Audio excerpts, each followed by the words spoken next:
Hi, then we're back here again at the Institute for Culinary Arts where we're playing around with a bunch of scallops today. We are. So next we got like a little scallop crudo dish.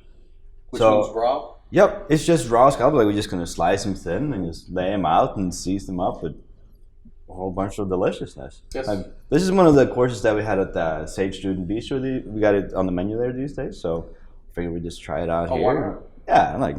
And these are super fresh. I mean, they smell completely different than when we buy them. We buy really good quality ones as well that are not fabricated, and these smell completely different. They smell like the ocean. Yeah, like they're gonna be so sweet and just briny, and they're just wonderful. I'm excited to try them out. Yeah. So do you want to start slicing those just super thin? You bet. And then I'll start looking at some of these shallots. Oh, so I have a foot on here. We have one left. You'll see it's on the side here. It's a little more tough, and so this I'm gonna make sure I take this little guy off. And then we already kind of rinsed them with sand because they do have a lot of sand in them. Yeah. And so you want to make sure you do that. Otherwise, they're ready to go. Yeah, because normally when you buy them just the muscle like that, it might have that little flap on there. So you just kind of go over it, like it looks like it just doesn't belong there. It's kind of like the oddball out. So like when you cook, it's like a little rubber band. It kind of just like tensions up, and you really can't eat it. It's good to add to stocks and stuff like that for flavoring, but like eating it is it'll be like a rubber ball. Like it's really funky. Not fun to eat. Just very, very thinly sliced shallots. And they've been soaking in buttermilk overnight. So I just slice them thin and just soak them in buttermilk and just let them sit. I'm just going to fry these up real quick. So I'm basically just going to toss them. This is just regular all-purpose flour. A little bit of salt and pepper in there. I'm just going to toss them in there. And I saw you had a little trick to making sure, to finding out whether your oil was hot. Yeah. How did you do that? So I basically just add, you can use like a wooden spoon or any kind of wood shenanigans will work. So basically just put the wood spoon in the oil, and then by the speed and the size of the bubbles you get around the wood, you can tell what temperature is basically. Whether it's ready to fry or not. Exactly. Oh, awesome. Like using a thermometer is always safer. Sure. But it's a good kind of grandma trick. Gotcha. Give like really good indicator if it's ready to go. Yeah. So like if you get just kind of light bubble, like these shallots, we're gonna fry them at a little bit lower temperature than normal. So we're just gonna have about 300 to about 320 or so. Okay. So just kind of light bubble around it.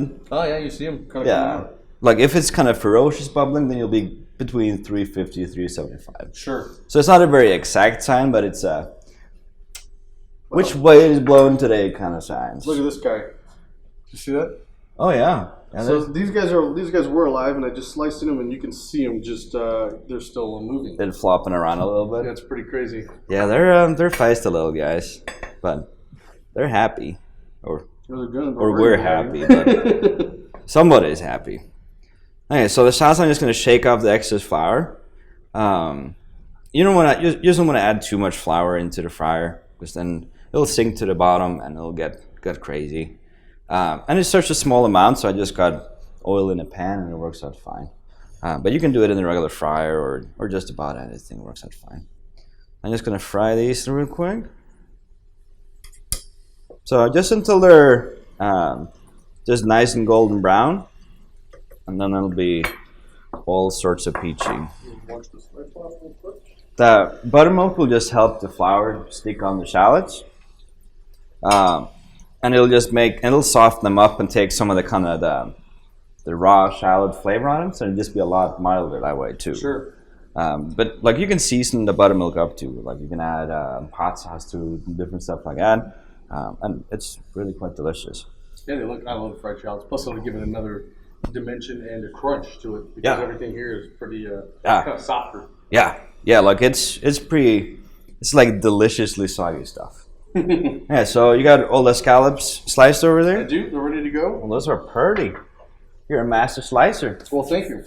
So that's just one of the shells that we just cleaned out. So you can see how it's just shiny, kind of looks like a pearl on the inside. Like it's just very, very pretty. Didn't you wash them really well with soap and water? Yeah, like you just scrub that. Like this is a lot of just a lot of funk on there, so it takes a little scrubbing. You can boil them. You can boil them and clean them too. Yep. We scrub them and just boil them and just cool them off, and then they're good to go. Super nice and clean. Sure. Because like you never want to mix seafood and sand and soil and stuff. Like it's a recipe for disaster. It can get sketchy real fast. So just making sure everything is clean, both shell and utensils and stuff. It's super important. Yeah, because we're not going to cook these guys, so you want to be very careful. Exactly.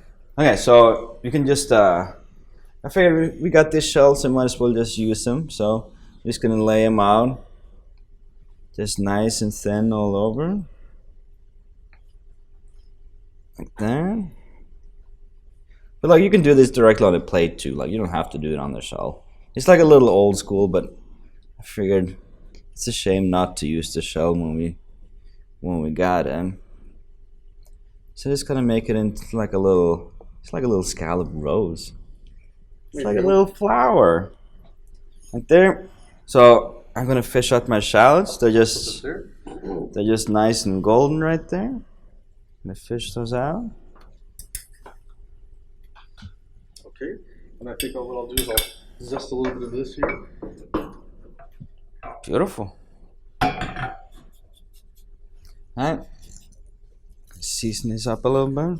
Just a little bit of salt on there. A bit of lime zest. Right. Yeah, so cut these guys here. Beautiful.